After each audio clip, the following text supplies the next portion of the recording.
wabarakatuh. Yang terhormat Pak Kiswanto dan Bu Ain serta teman-temanku yang saya banggakan. Di sini kami dari kelompok 1 yang terdiri dari Nurika Hidayah, saya Yanwar Ahmadoni serta Fatima Nur Aini akan mempresentasikan analisis laporan keuangan PT Panca Budi Idaman Tbk periode 2017.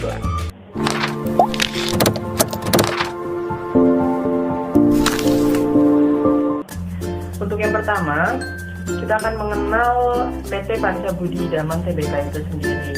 Nah, Panca Budi Group ini didirikan oleh Joni Taslim pada tahun 1979 dan mengawali karirnya sebagai pedagang umum yang mendistribusikan produk jadi kantongan plastik berbahan baku PP, HDPE, dan PE. Nah, perseroan ini juga merupakan perusahaan pertama di Indonesia yang memiliki merek pada produk jadi kantongan plastik. Merek pertama yang dijual adalah Fluid dan selanjutnya mengembangkan merek-merek lain seperti tomat, bengkuang, jeruk, cabe, 222, wayang, gapura, Sparta, Liberty, Dayana, PB, dan beberapa merek lainnya yang tentunya teman-teman semua pasti pernah menjumpainya di pasaran. Nah, dengan konsistensi usaha yang dilakukan dari waktu ke waktu saat ini, perseroan telah berkembang menjadi salah satu pemimpin pasar produk kantongan plastik yang selalu memberikan prioritas kepada pelanggan. Untuk memberikan pelayanan yang maksimal, perseroan ini juga mendayagunakan seluruh tenaga pemasaran, penjualan, dan pengiriman yang mampu melakukan distribusi ke seluruh wilayah pemasaran. Nah, kita mulai dari yang pertama, analisis modal kerja. Oh iya, analisis ini dilakukan oleh beberapa laporan keuangannya, seperti misalkan laporan neraca atau laporan posisi keuangan perusahaan, terus ada laporan arus kas, laporan laba rugi, serta catatan atas laporan keuangan. Nah, untuk yang pertama ini analisis modal kerja ya. Modal kerja ini tuh apa sih sebenarnya? Nah, modal kerja itu merupakan unsur yang sangat penting bagi perusahaan karena tanpa modal kerja yang cukup, aktivitas operasional perusahaan ini tidak dapat dilangsungkan. Nah, oleh karena itu dengan membuat laporan sumber dan penggunaan modal kerja, pihak manajemen perusahaan dapat lebih memperhatikan pengelolaan terhadap penggunaan modal kerjanya untuk periode selanjutnya, sehingga modal kerja yang tersedia dapat digunakan untuk membayar kewajiban-kewajibannya dan tentunya dapat membiayai kegiatan operasi lainnya. Nah, jadi kami juga akan membuat tabel sumber dan penggunaan modal kerja PT Panca Budi Idaman Tbk sebagai berikut ini ya. Nah, diketahui bahwa sumber modal kerja PT Panca Budi Idaman itu terdiri dari beberapa aspek. Yang pertama ada piutang pihak berelasi, seperti investasi, uang muka pembelian, beban ditangguhkan, penjualan aset, sampai kepentingan non pengendali. Yang analisis ini digunakan menggunakan laporan posisi keuangan atau neraca perusahaan PT Panca Budi Idaman.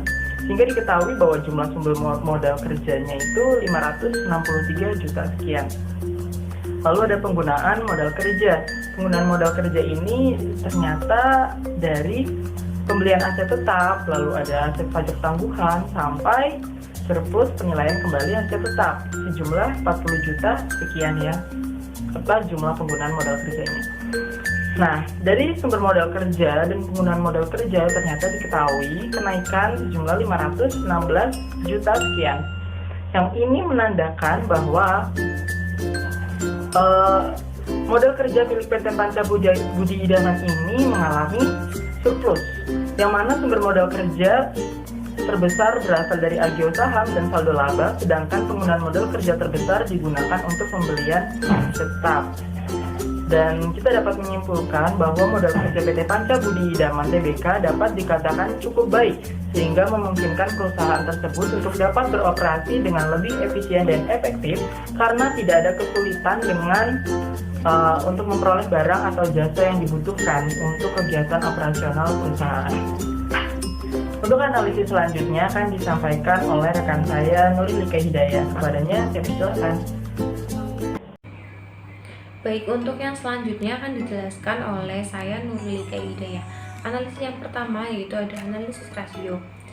Yang pertama yaitu ada rasio lancar. Nah, pada data tersebut dapat diketahui bahwa Rasio lancar PT Panca Budi Idaman ini pada tahun 2016 memiliki 1,85 dan pada tahun 2017 mengalami kenaikan sebesar 0,80 yaitu menjadi 2,65. Nah, seandainya seluruh aset lancar PT Panca Budi Idaman ini dirubah menjadi kas, maka kas tersebut dapat digunakan untuk melunasi liabilitas jangka pendeknya lebih dari cukup, yaitu sebanyak 1,85 kali pada tahun 2016 dan sebanyak 2,65 kali pada tahun 2017. Yang kedua yaitu ada rasio cepat.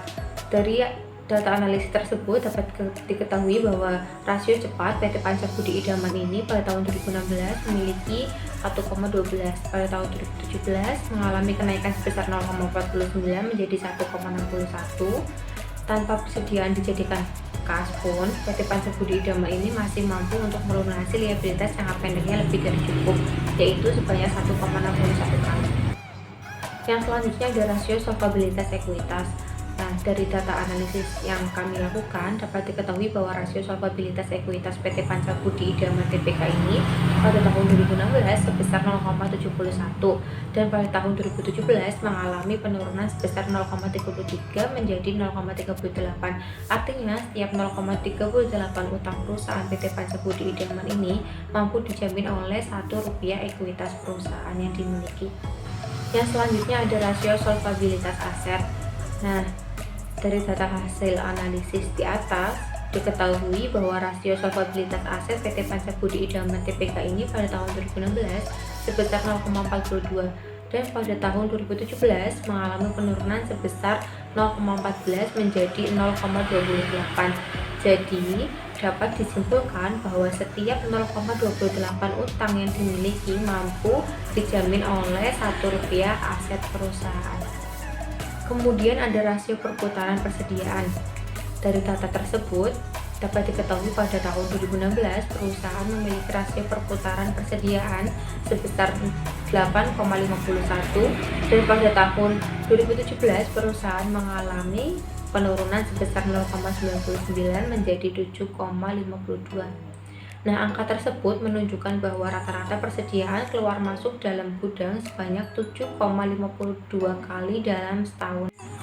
Selanjutnya ada rasio perputaran piutang. Nah, pada tahun 2016 perusahaan memiliki rasio perputaran piutang sebesar 24,43 dan pada tahun 2017 perusahaan mengalami kenaikan sebesar 4,12 yaitu menjadi 28,55. Artinya rata-rata piutang terbayarkan pada PT Panca Budi Idaman ini adalah 28 hari. Yang selanjutnya yaitu ada rasio perputaran aset tetap.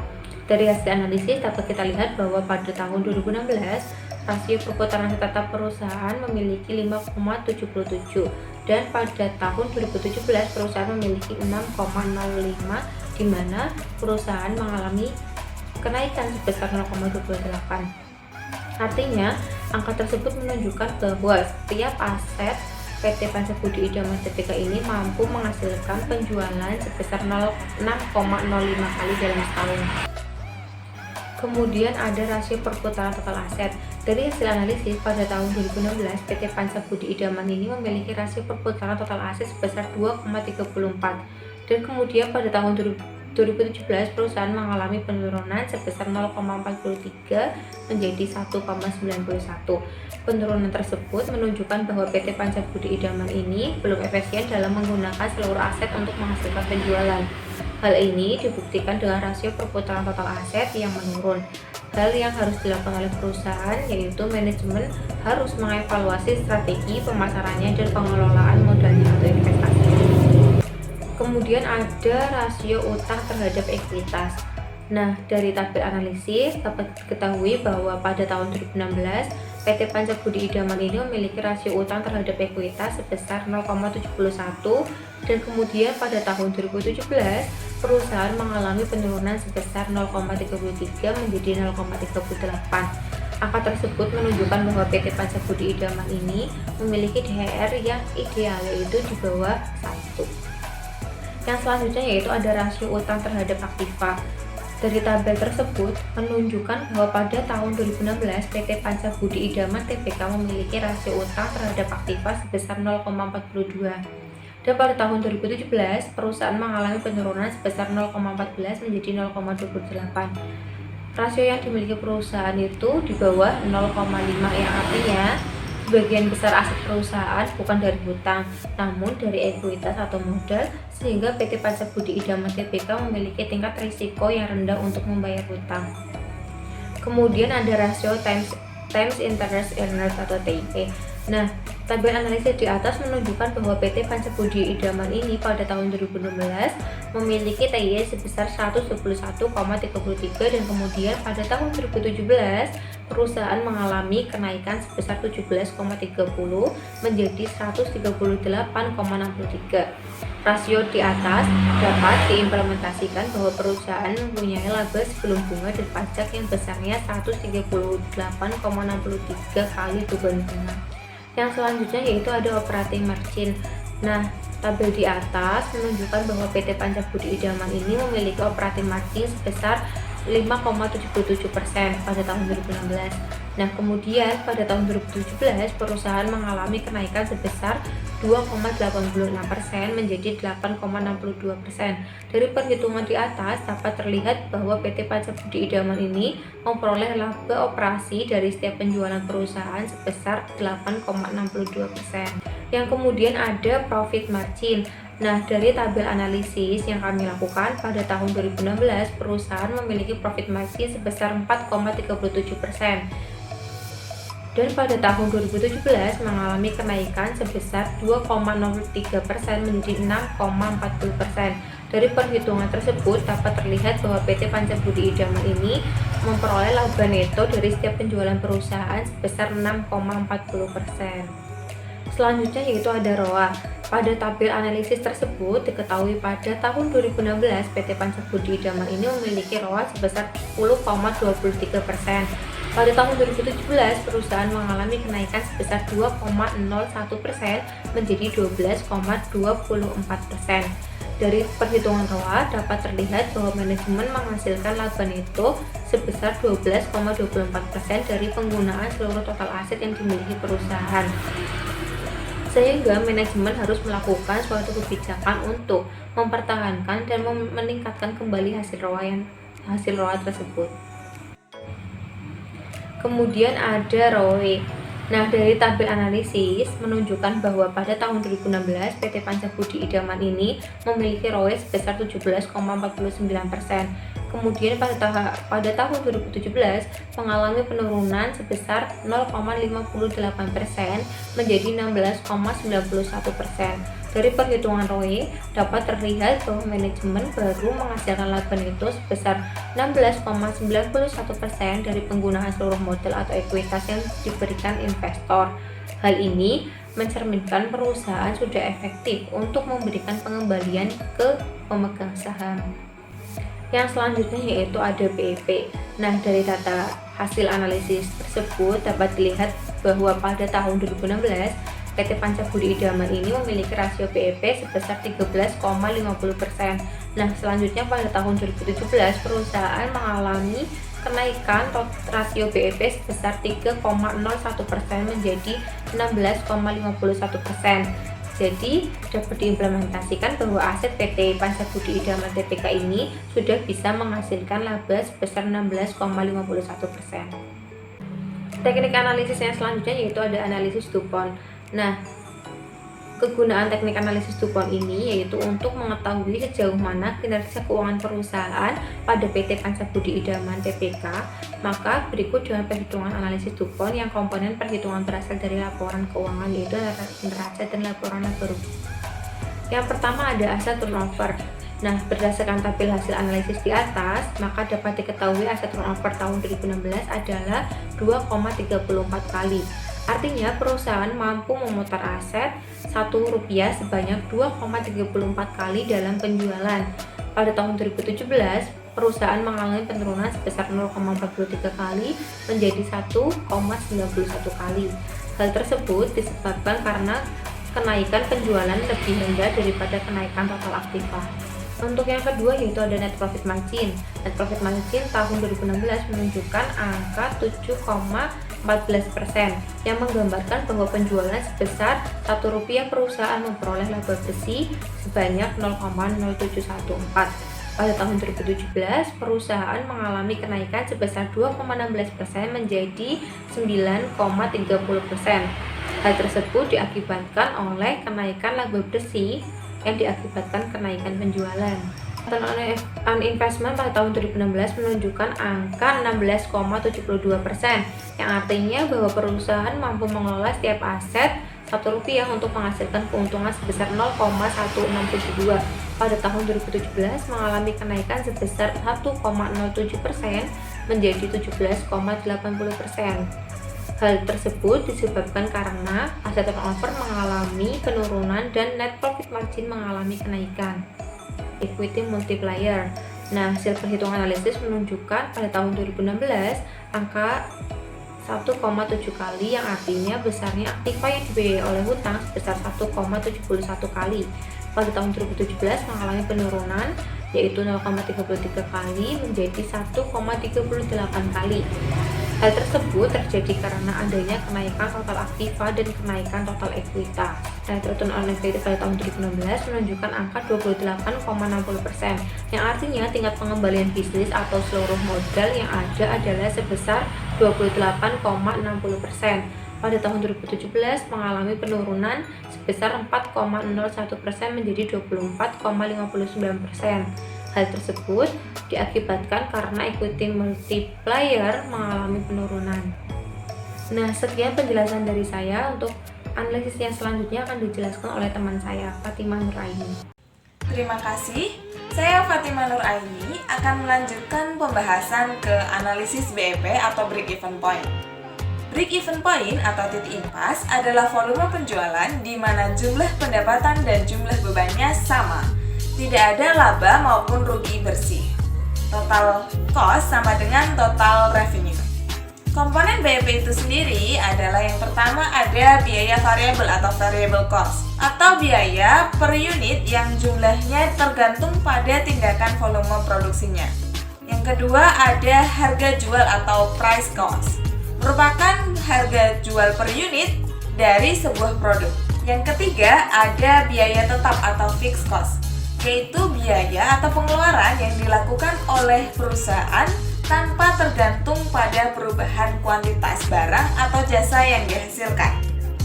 Untuk mencari nilai BEP atau break even point ini dapat menggunakan rumus sebagai berikut. Yang pertama, BEP berdasarkan unit atau BEP per unit.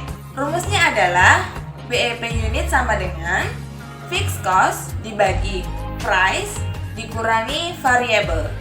Fixed cost itu sendiri adalah biaya tetap, P-nya itu sendiri adalah harga jual per unit, dan V-nya itu sendiri adalah biaya variabel per unit. Kemudian yang kedua, kita bisa menggunakan BEP berdasarkan rupiah. Nah, untuk BEP berdasarkan rupiah ini rumusnya adalah fixed cost atau biaya tetap dibagi dalam kurung 1 dikurangi biaya variabel dibagi dengan total penjualan. Pada kasus ini, PT Panca Budi Idaman Tbk dan entitas anak mengklasifikasikan penjualan produknya menjadi dua, yaitu yang pertama ada penjualan produk hasil pabrikasi, yang kedua ada penjualan produk mentah yang dijual kembali. Untuk melakukan analisis BEP, data yang dibutuhkan yaitu yang pertama ada total biaya variabel hasil pabrikasi sebesar Rp1.739.910.543. Kemudian ada beban pokok penjualan biji plastik sebesar Rp1.229.535.289. Kemudian ada total beban pokok penjualan sebesar Rp2.949.444.832. Tentunya kita memerlukan informasi mengenai total biaya tetap, yaitu sebesar Rp230.173.280. Kemudian kita harus mengetahui terlebih dahulu penjualan keseluruhannya berapa. Nah, penjualan keseluruhan di sini sebesar Rp3.490.087.264. Kemudian untuk penjualan kantong plastik sebesar Rp2.107.053.288. Dan untuk penjualan biji plastik dan lainnya sebesar Rp1.383.976 BEP berdasarkan rupiah jika hanya melakukan penjualan produk pabrikasi, yaitu dengan menggunakan rumus fixed cost dibagi 1 dikurangi variable cost per sales. Nah, fixed cost-nya itu sendiri Rp230.173.280 dibagi 1 dikurangi 1.799.910.543 dibagi 2.107.053.288 rupiah. Sehingga BEP berdasarkan rupiah jika hanya melakukan penjualan produk pabrikasi yaitu senilai Rp1.397.977.666. Kemudian apabila hanya menjual produk mentah yang dijual kembali, maka BEP berdasarkan rupiahnya adalah fixed cost dibagi dengan 1 dikurangi variable cost per sales, yaitu Rp230.173.280 dibagi 1 dikurangi 1.299.535.289 rupiah per 1.383.033.976 rupiah. Sehingga jika hanya menjual produk mentah yang dijual kembali, maka BEP berdasarkan rupiahnya adalah Rp2.877.457.457 Berlanjut, apabila dua-duanya dijalankan secara langsung atau penjualan dilakukan secara keseluruhan, maka dengan fixed cost yang sama yaitu Rp230.173.280 dibagi dengan 1 dikurangi 2.999.444.832 rupiah dibagi dengan 3.490.087.264 rupiah. Sehingga BEP berdasarkan rupiah apabila berdasar penjualan secara keseluruhan adalah sebesar Rp1.549.949.217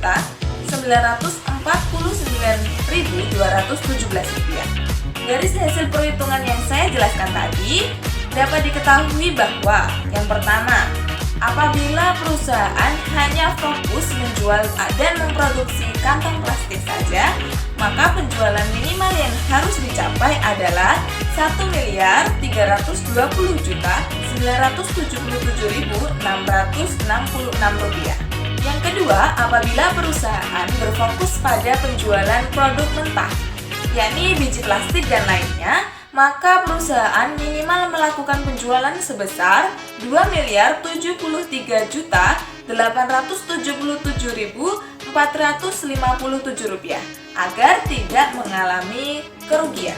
Dan yang ketiga, apabila perusahaan melakukan kedua usahanya yang seperti saat 2017, maka penjualan harus melebihi Rp1.552.949.217 pada tahun 2017 ini telah melebihi BEP yaitu Rp3.490.087.264. Hal itu menunjukkan bahwa kinerja yang bagus oleh perusahaan yaitu PT Panca Budi Idaman Tbk.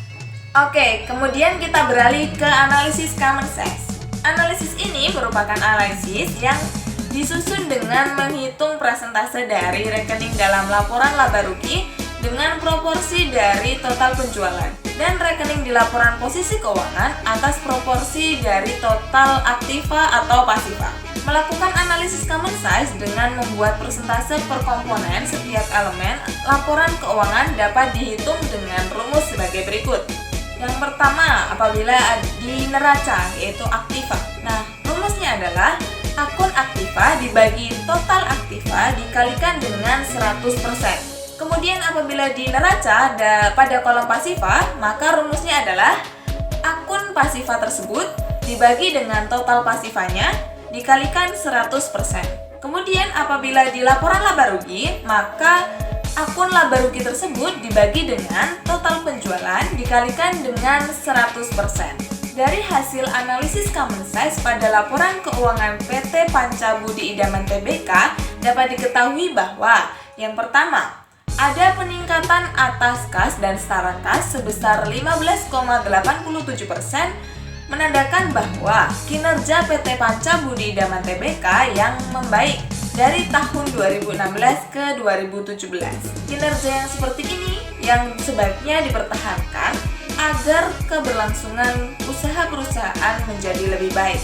Yang kedua, ada saldo laba mengalami kenaikan sebesar 9,47%.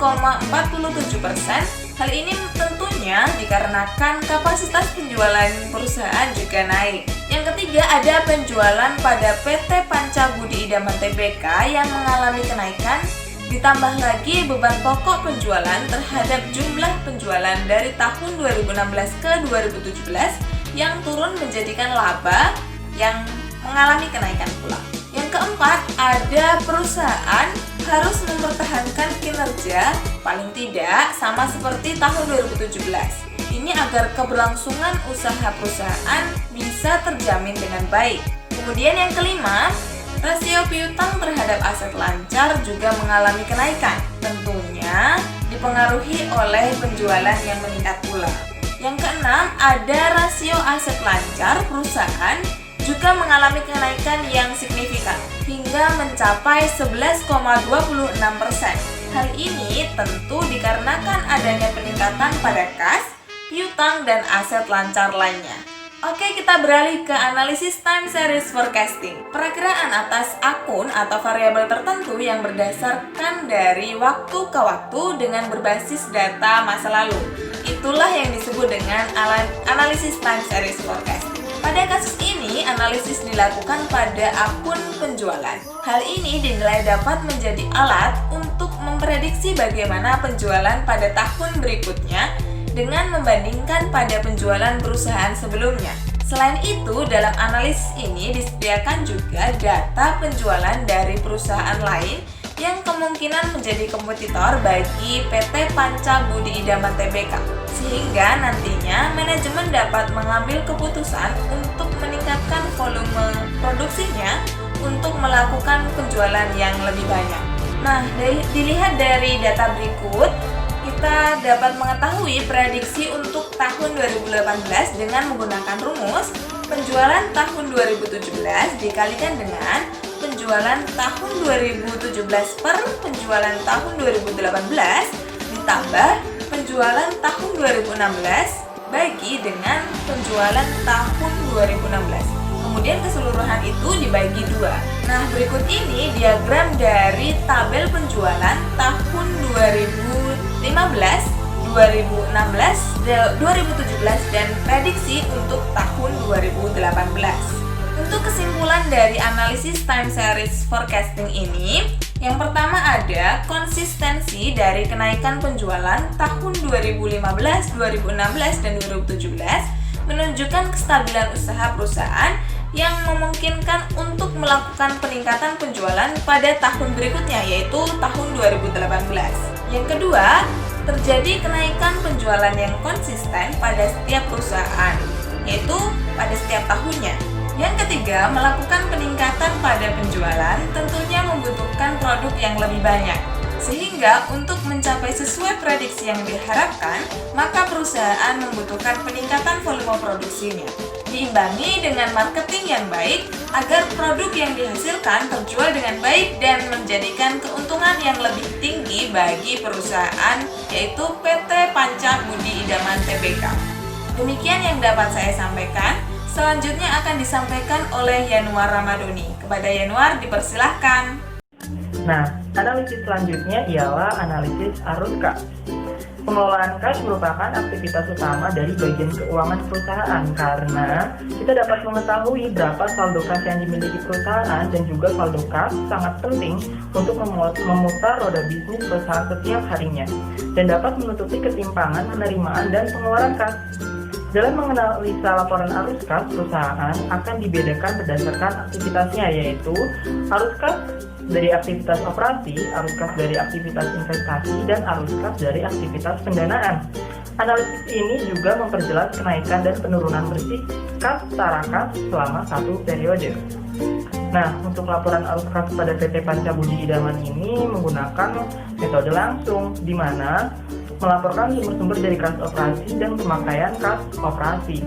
Dalam metode ini juga pelaporan arus kas dilakukan dengan cara mengelompokkan penerimaan kas dan pengeluaran kas dari kegiatan operasi secara lengkap, kemudian dilanjutkan dengan kegiatan investasi dan pembiayaan. Sumber utama kas operasi adalah kas yang diterima dari pelanggan, sedangkan pemakaian pokok kas operasi yang diikuti kas yang dibayarkan kepada pemasok untuk barang dan jasa yang dibeli perusahaan, dan kas yang dibayarkan kepada karyawan dalam bentuk gaji dan upah. Nah, berikut ini kami telah menganalisis perubahan yang terjadi pada laporan arus kas di setiap aktivitasnya. Seperti yang bisa teman-teman lihat ya, dan diperoleh kesimpulan bahwa terjadi kenaikan kas sebesar 291 juta sekian. Nah, untuk lebih lanjutnya ternyata kami juga telah membuat tabel sumber dan penggunaan kas ya. Bisa dilihat bahwa dapat disimpulkan untuk yang pertama dari analisa sumber kas ya. Berdasarkan tabel sumber dan penggunaan kas pada tahun 2017 dan 2016 dapat dilihat bahwa sumber kas terbesar yang diperoleh PT Panca Budi Idaman ini berasal dari aktivitas operasi yang memiliki rata-rata persentase 93,20%. Nah, sumber kas dari aktivitas operasi ini paling tinggi dibandingkan sumber kas dari aktivitas pendanaan maupun dari investasi ya. Bisa dilihat persentasenya karena memang lebih tinggi. Lalu penggunaan kas, untuk analisa penggunaan kas terbesar juga ternyata dari aktivitas operasi. Namun demikian, dari tabel ini kita dapat menyimpulkan bahwa kas itu surplus. Artinya perusahaan itu mampu membiayai kegiatan perusahaan, sehingga kegiatan perusahaan itu dapat berjalan. Karena ternyata ada surplus 297 juta. Itu untuk analisa laporan arus kas. Nah, maka laporan arus kas PT Panca Budi Idaman ini dapat dikatakan sudah sangat baik ya teman-teman untuk keberlanjutan kegiatan perusahaannya di masa mendatang. Kita benar-benar dapat melihat dari tabel ini.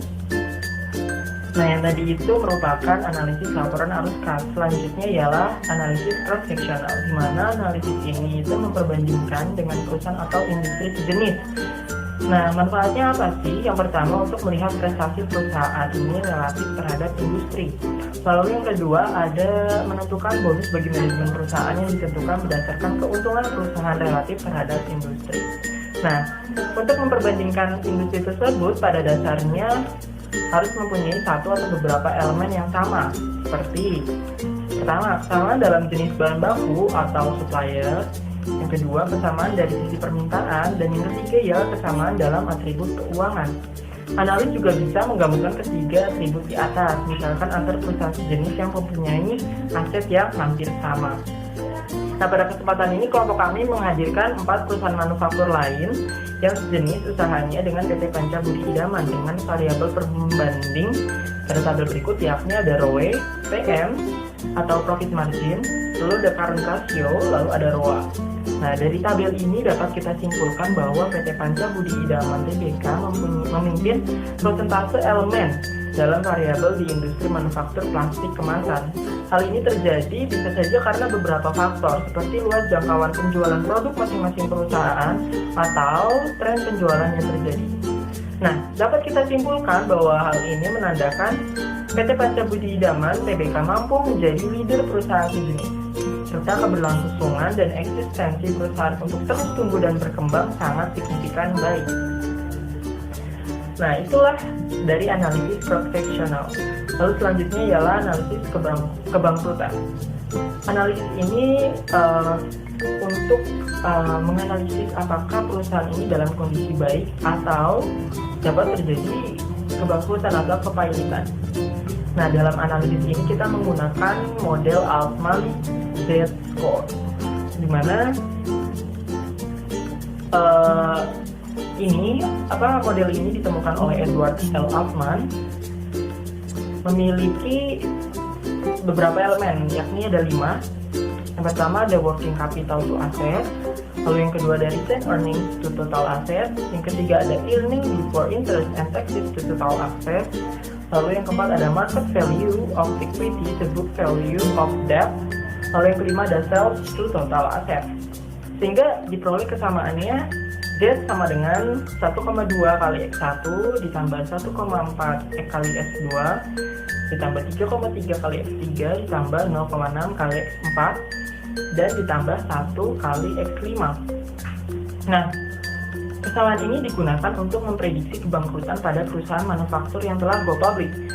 Nah, mengingat bahwa PT Panca Budi Idaman Tbk ini merupakan perusahaan manufaktur yang memproduksi plastik kemasan dan juga telah menjadi perusahaan yang go public, maka model Altman ini dapat kita terapkan. Berikut akan dijabarkan masing-masing nilai X pada setiap variabelnya berdasarkan data laporan keuangannya PT Panca Budi Idaman Tbk. Yang pertama kita menganalisis modal kerja to total asset ya. Ini dapat kita lihat, kita tentukan dulu modal kerjanya, lalu berapa total aktifanya, lalu kita bagi sehingga diketahui bahwa X1 dari tahun 2017 dan 2016 seperti yang ditunjukkan di gambar. Nah, lalu untuk yang X2 laba ditahan to total asset ya. Ini juga sama, kita telusuri berapa laba tahan yang terjadi lalu total aset sehingga ditemukan X2 seperti tabel. Nah, lalu yang ketiga ada menganalisis X3-nya dari laba sebelum bunga atau pajak dibagi dengan total aset sehingga diperoleh X3 sedemikian rupa. Lalu ada X4 nilai buku entitas atau total hutang ya, kita tentukan total likuiditasnya berapa lalu total hutangnya berapa hingga ketemu X4-nya. Lalu yang kelima ya penjualan dibagi total aset, dari penjualan bersih dibagi total aset hingga ketemu X5. Nah, setelah diperoleh hasil perhitungan dari masing-masing nilai rasio yang digunakan dalam formula Altman Z-score, kemudian kita masukkan ya ke dalam formula tadi. Nah, kita dapat mengetahui bahwa ternyata hasil Z-score yang untuk tahun 2016 itu 3,990, lalu untuk tahun 2017 itu 4,811. Ini mengalami kenaikan ya hasil Z-score-nya, dan untuk kriterianya dapat kita lihat